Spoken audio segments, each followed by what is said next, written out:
Baixa aí, baixa aí. Ah, esquerda baixa os outros ali. Acho que é deles aqui.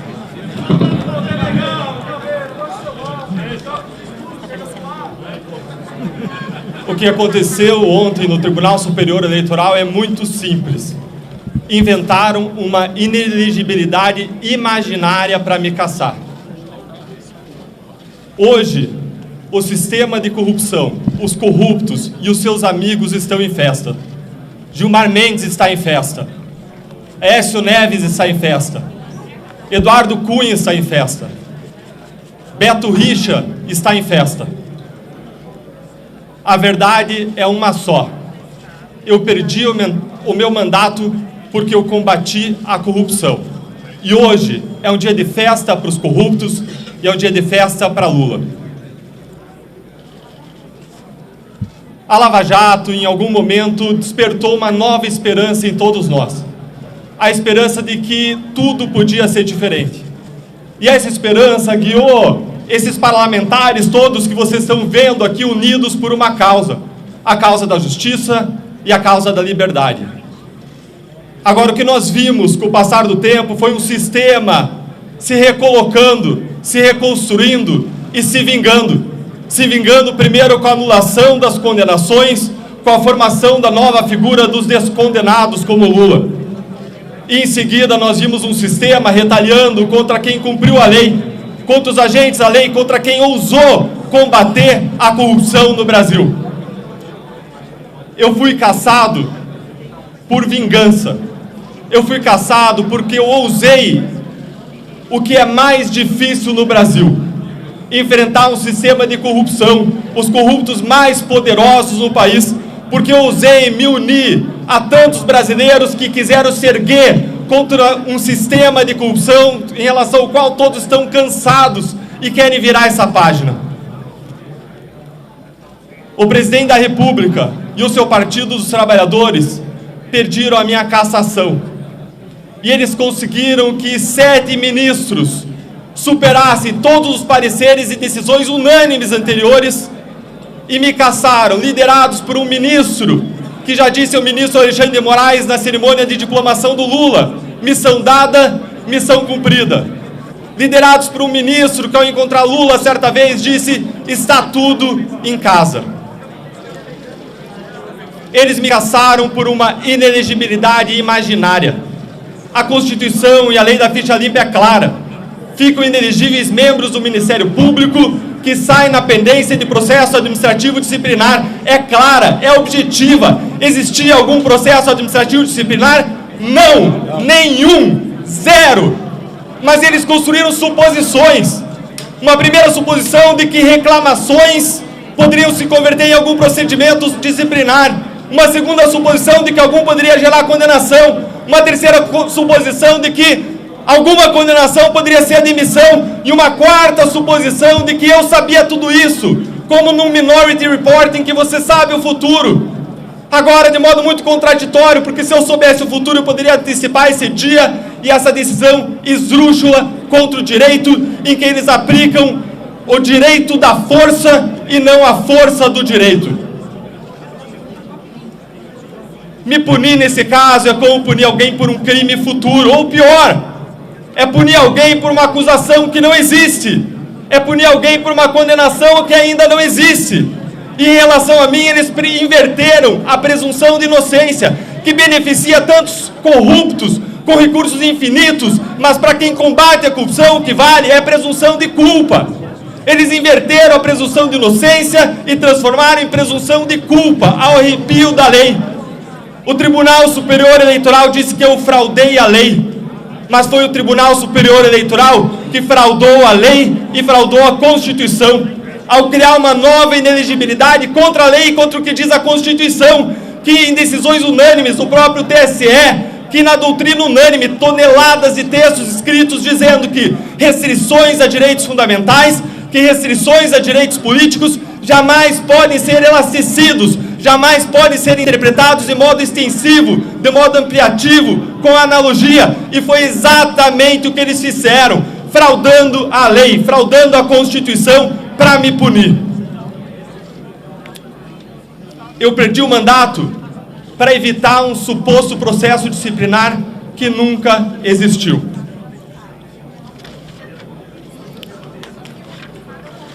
Hoje, o sistema de corrupção implementa a sua vingança e tem muitos poderosos unidos nesse esforço. Grandes políticos, inclusive parlamentares. Um presidente da República condenado por corrupção e descondenado numa decisão política do Supremo Tribunal Federal. Nós vemos ainda unidos certos ministros do Supremo Tribunal Federal e do Tribunal Superior Eleitoral que sempre se opuseram à Lava Jato, especialmente quando ela atingiu os seus políticos corruptos de estimação. E como diz a Bíblia, até quando os maus continuarão alegres? Até quando se mostrarão orgulhosos e se gabarão dos seus crimes? Até quando os maus continuarão alegres? Até quando os maus seguirão orgulhosos e se gabando dos seus crimes no nosso país? Hoje, Aécio Neves tem mandato. Hoje, Beto Richa tem mandato. Hoje, Lula tem mandato. Agora, quem combateu a sua corrupção perde o mandato. Nós vivemos no país da inversão dos valores, em que o policial é punido por punir corretamente o ladrão, em que o policial é perseguido pelo ladrão. Nós hoje lutamos por liberdade. A liberdade de ousar buscar uma transformação no nosso país. E é isso que as eleições proporcionam. Caçar um mandato, caçar milhares de votos é mexer com o que existe de mais sagrado no sistema democrático, no sistema eleitoral, que é o poder do voto, que é a soberania popular. E hoje eles anularam a soberania popular. Eles anularam o poder do voto com base, mais uma vez, em uma inelegibilidade imaginária, fraudando a Constituição e fraudando a lei. O sistema permite que o sistema permite que vocês esqueçam muitas vezes da verdade básica. Todo poder emana do povo. E existem os donos do poder que muitas vezes querem se sobrepor à lei, se sobrepor ao povo, se sobrepor à Constituição, se fazendo soberanos, se colocando no lugar do povo. E nós jamais podemos admitir isso, porque esse é o germe que aí sim corrói a democracia no nosso país. Há quem tenha sido caçado por ter questionado as urnas. E hoje, o Tribunal Superior Eleitoral anula todas as urnas do estado do Paraná. Isso frauda e mina a nossa democracia. Se eles podem anular a voz de tantos, o que é que vai impedir eles? Qual é a dificuldade que haverá de anular a sua voz, de anular a voz dos brasileiros, de anular a voz dos parlamentares que estão aqui, com que eu tive o privilégio de lutar ao longo desses meses de mandato, com honra, com orgulho, para fiscalizar o poder executivo e os seus desmandos. As eleições são a porta da transformação numa democracia. Se fecharem essas portas, não existe democracia. E é assim que as ditaduras começam, como começaram na Venezuela, como começaram na Nicarágua, quando tribunais de justiça cassaram o mandato de opositores políticos. E é esse o risco que nós vivemos hoje no Brasil. Instituições precisam ser respeitadas. Agora, instituições são compostas de pessoas. E o nosso problema no Brasil é que as instituições são boas, mas existem muitas pessoas ruins. E se cercear de criticar as pessoas para não manchar as instituições é contraditório. É uma incoerência. Porque deixar de criticar as instituições que elas mesmas, deixar de criticar as pessoas que elas mesmas corroem as instituições é enfraquecê-las, porque são elas que corroem as instituições. Nós precisamos ter a coragem, nós precisamos ter a liberdade de criticar os desmandos e as arbitrariedades dos poderosos. E se hoje eles cometem arbitrariedades comigo, com um mandato eletivo, quanto mais podem fazer com toda a sociedade brasileira, quanto mais no dia seguinte vão fazer com cada um dos adversários políticos do governo de ocasião. Desde que eu entrei no Congresso, muitas pessoas me perguntaram se eu estava gostando de estar aqui. E a minha resposta sempre foi a mesma. Eu não me pergunto se eu estou gostando. Eu me pergunto se eu estou mais próximo do meu propósito. Um soldado no campo de batalha, ele não pergunta se o seu travesseiro está macio. Eu não estou aqui por um cargo. Eu estou aqui por um propósito. Eu estou aqui por uma transformação. Todo tombo dói. Mas eu não vou desistir. Como muitos cristãos ao longo da história, quando parecia que eles tinham tomado um tombo e que era um fim, na verdade aquilo era um novo começo. E hoje é um novo começo para a minha voz. Com esse tombo eu convido que todos que lutam contra a quebra da liberdade, contra a quebra da democracia, contra os abusos poderosos, que se reergam desse tombo comigo, unindo a sua voz, unindo a voz de uma oposição que hoje...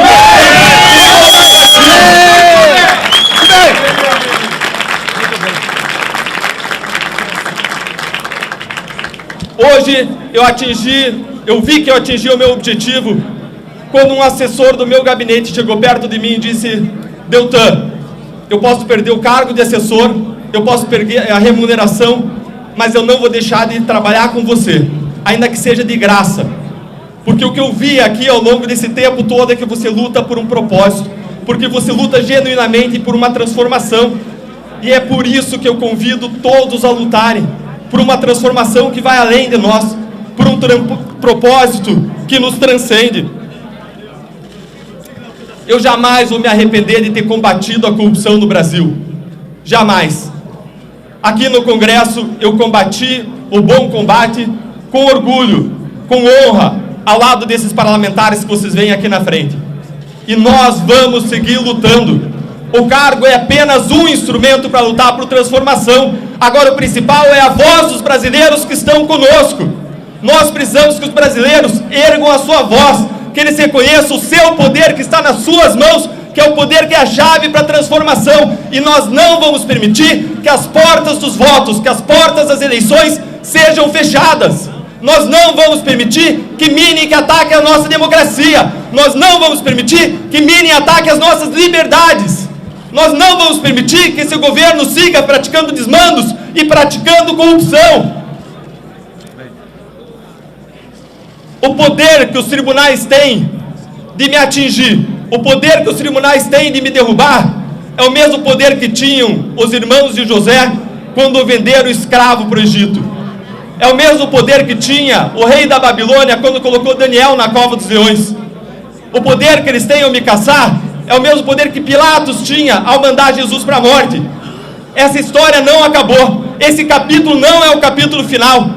Com um tombo vem um reerguimento, e um reerguimento com vocês, com a sociedade, e com esse conjunto de parlamentares que luta unido, senadores que honram o seu cargo, deputados que lutam unidos por justiça e que lutam unidos por liberdade. Martin Luther King disse que o que mais o preocupava não era o grito dos maus, não era a crueldade dos cruéis, mas era o silêncio dos bons. E hoje eu vejo aqui parlamentares que não vão ficar silentes. Hoje eu não vejo silêncio aqui, porque nós vamos lutar por justiça e por liberdade. Muito bem, muito bem. Muito bem.